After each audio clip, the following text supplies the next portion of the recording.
YCP చేపట్టిన digital book కార్యక్రమంలో సొంత పార్టీ నేతలపైనే ఫిర్యాదులు వస్తున్నాయి. తాజాగా మాజీ మంత్రి విడుదల రజనీపై నవతరం పార్టీ అధ్యక్షుడు సుబ్రహ్మణ్యం ఫిర్యాదు చేశారు. 2022లో చిలకలూరుపేటలోని నవతరం పార్టీ ఆఫీసుపై తన ఇంటిపై దాడి చేశారని ఆరోపించారాయన. ఈ దాడిని విడుదల రజనీ చేయించారని పేర్కొంటూ ఆమెపై చర్యలు తీసుకోవాలని డిమాండ్ చేశారు.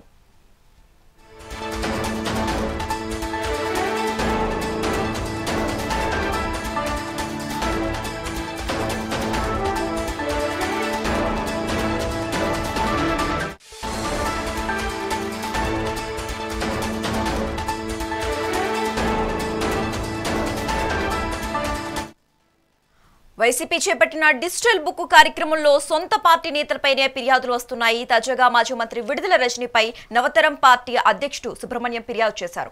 2022లో చిలకలూరుపేటలోని నవతరం పార్టీ ఆఫీసుపై అలాగే తన ఇంటిపై దాడి చేయించారని ఆరోపించారాయన. ఈ దాడిని విడుదల రజనీ చేయించారని పేర్కొంటూ ఆమెపై చర్యలు తీసుకోవాలని డిమాండ్ చేశారు.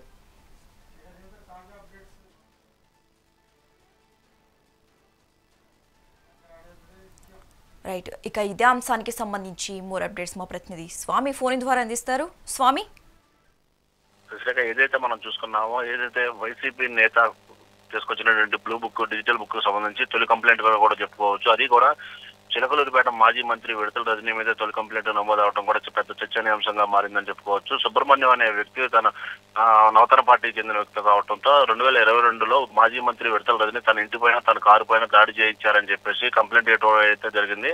అయితే ఈ కంప్లైంట్ ని వైసీపీ నేతలు స్వీకరించినట్టయితే వైసీపీ కార్యకర్తల మీద ఏదైనా దాడి జరిగినా లేదా వైసీపీ కార్యకర్తలకు సంబంధించి అలాంటి సమస్య వచ్చినా దాని మీద తక్షణమే స్పందిస్తారని చెప్పి కూడా సుబ్రహ్మణ్యం అయితే చెబుతున్నారు.